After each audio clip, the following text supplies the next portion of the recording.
nato sang balik-balikan gamay kay kinini ang para maklaro tani ba, ha? Kining pag-adto Supreme Court, duha naman ning nangadto o tulo naman gani. Mo ni giingon mga kagilan dunay ni adto kay pasugda na ang trial. Duha na ang niadto nga ingon ipa-stop ang trial.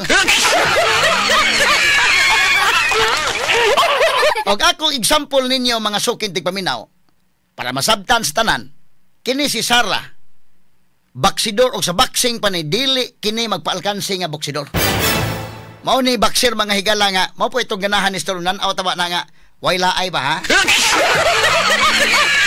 Sumbagay gyud ayon, ha? Di gyud niyo nya kanang malayon ka na, no? Kay og ni Edward Ligas pa to kadto si Regundo mga higala i-contract boxing. Layon man kang tatanaw kalaya ni niya di man mo counter punch. Pero kini imo unahan inig una mga higala sukma gyud, ha? Oo.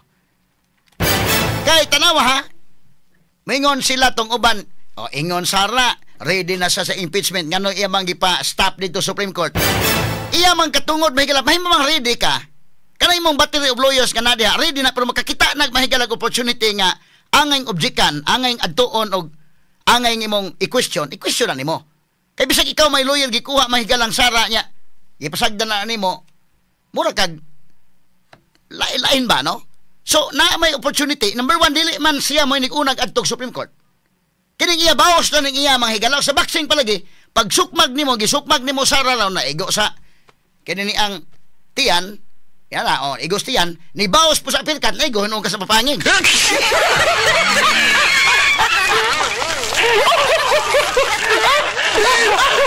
Dili magpaalkansi, ha? Nya sa do naman sa katungod mo to Supreme Court kay kini mag justiciable controversy kini. Ang elements diya mahigala mo ngadto kag Supreme Court. Kani ha, paklaro na to kay kini ang uban migo niya. Oh, ingon kuan hingad to mag Supreme Court. Iyan ang katungod nga moadto siya. Ha? Do na may separation of powers. Balikon ako ha, ang co-equal branches of government, legislative, executive ug judiciary. Kining impeachment dili ni mahigala nga dunay exclusive jurisdiction ang Senate ani. Kinsa man ni una-una adto Supreme Court, dili ang mga Duterte.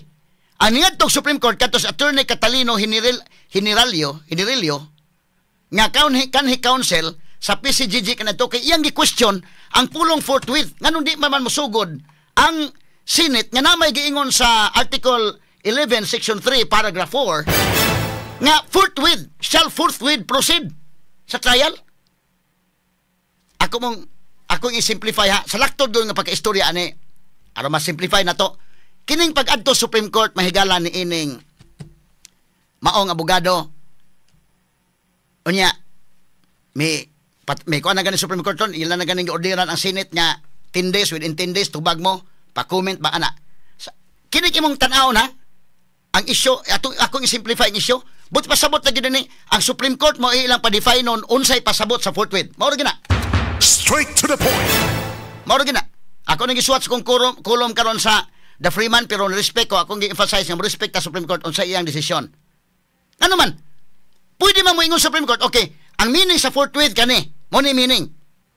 Nga kinalan mo, sugod din sa trial, kailan within, pag-abot sa articles of impeachment dito sa Senate, forthwith, kanbot pasabot sa forthwith, within 2 weeks mo, sugod yun sila. Supreme Court may mo define.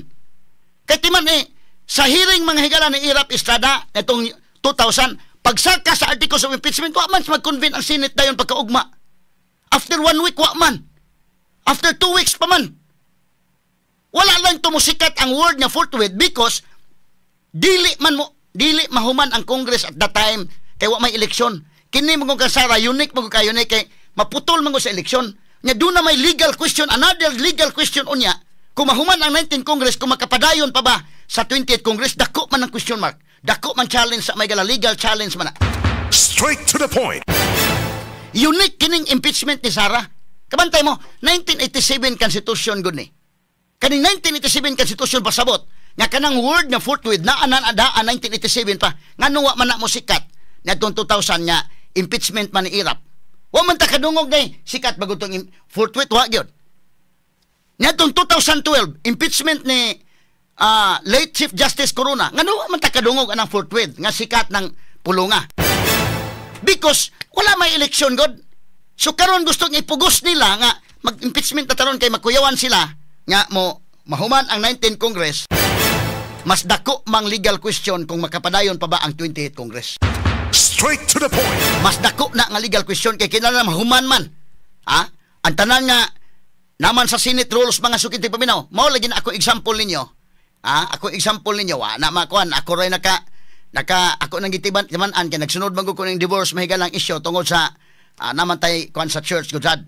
Kanang divorce nga issue mahigala bisa pag moingon sa nga continuing body man ang Senate naman sa rule sa Senate nga mahuman ang tanang transaction gud kahuman na nga Congress. Wa man gingon exception ang impeachment. Unya kanang divorce may galat 18th Congress timan-in yung mayo. Dili mo makalimot nga during the time of Alvarez as speaker na pasar na ng divorce sa lower house didto na sa Senate. Wa i-discuss sa mga senador kay nabalaka sila sa eleksyon nga umaabot. Og nahuman ang 18th Congress back to zero ang divorce. Pag 19th Congress karon gipasar na po ang divorce na pasar na sad sa lower house. Wa na time po ang Senate. To naman sa Senate. So by next Congress, back to zero na po. So dako kayong question na kanang impeachment o ilang ipadayon. Kay dili man sa exception to the rule, man ing na. Mo nang dako kayong challenge na. Sumuna nga gusto sila nga, karon na lagi, sugdan na lagi, kay forthwith lagi na. Kaya karon, kining pag-adto Supreme Court, but pasabot na ganun nga, ang Supreme Court may pa-define nila. Kay balik ko na kwa, sa impeachment ni Irap, pagsaka sa articles of impeachment sa Senado, pagkaugma, mag-convene ang Senate, Wa mag-convene after 1 week, Wa. Sa panahon ni Corona, that was 2012, ipasaka ang impeachment, pagka-December day, mga January na, ang Senate nag-convene as impeachment court. Wala issue ang forthwith, wala, nga naman, wa man di man election time, dako mag-uras, Karon, na-issue nagmayo. So, ambot pasabot lagi ako i-simplify ang issue. Ang Supreme Court, dihangyo i-define na, unsay pasabot sa forthwith. Kay buingon ka na Supreme Court, o forthwith yan within 2 weeks, within 3 weeks, kinala magsugod na. O, manduan niya ang Senate. Sugod na. Pero depende na po na unya, kay mo invoke man ng Senate, mahigala nga, kung equal branch of government man ta, nga mo mando man ka na mo. Pero pwede po Supreme Court, moingon nga, political question na, atong ihatag sa Senate. We will leave it to the Senate, we will leave it to the wisdom of the Senate. Unsaon na pag-define ng forthwith. Within reasonable time, mga higala, ila na. Pwede siyang moingon Supreme Court, mananduha ang posible anong mahitabo. Ang Supreme Court moingon nga, maunay mo pasabot sa forthwith, or moingon ng Supreme Court, bahala na lang Senate, unsaon na pag-define ng forthwith. Straight to the point. Mano di magka mo kumpiyansa na may galang mining-mining kay kadaw, word, labi na diri sa natad sa bugasya, may gala, maglalis na lalisuno na diha mga sukin tigpaminaw. Exampulan talamudahan ka ng Senate hasta ng kanang House umingon 1 minute break abdan na 2 ka oras o pambalik.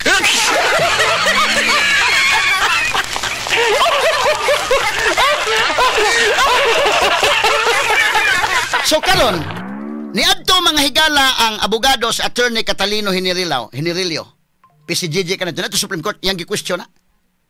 Pag-question nito nga aron nga manduan ang Senado, mandamos man. Manduan Senado nga sige nasugod na mo. Ni bawas po sara dito. Nakoy question kay Article 11 gihapon. Kay mo naman tag nagduwa-duwa ng tubig-tubig nga dunay tulo ka impeachment complaints wa man aksyon ni dito. Nya pagka February 5 may kalit-kalit lang ang dunay ikaupat. Nga di man pwedeng pasakaan ang usa ka impeachable official og impeachment case within a period of 1 year. Nya may gusto di pa man na sa kwintada kay pa man ma-endorse sa speaker ngadto sa Committee on Justice. Pero dili man nasangit siya sa Secretary General. Dakong pangutana kanang word niya immediately unsa man po'y pasabot di ana.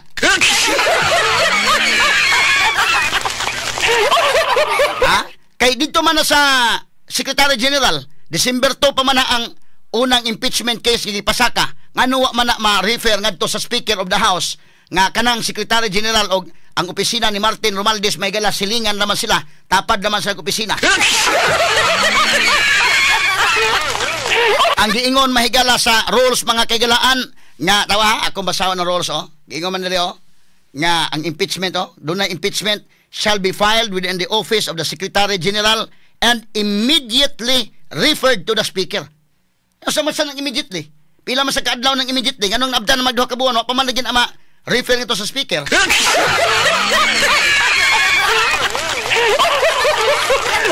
Kani ato lang gining agi katawa-katawa mga sukitig paminaw. Si Sara do na bay katungod man to Senado sa Supreme Court, siya do na katungod. Mas naa pa siya katungod ni Attorney Catalino Hinirilio Jr. Ano man kana si Attorney Hinirilio gani di man sa party. Kinahanglan man ka mga tong Supreme Court dunay actual controversy, ikaw mismo apektado ka sa actual controversy.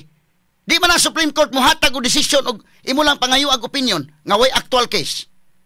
Kini actual case man si Sara man may apektado. Siya may dunay katungod, mas dako pa siya katungod ni Attorney Catalino Hinirilio Jr. nga mo ngadtog Supreme Court. Straight to the point. So kining iya mga kaigalaan, giunahan man ko nimo og sukmag, bawsan sa di ka. Mora ni may counter punch ba? Counter punch.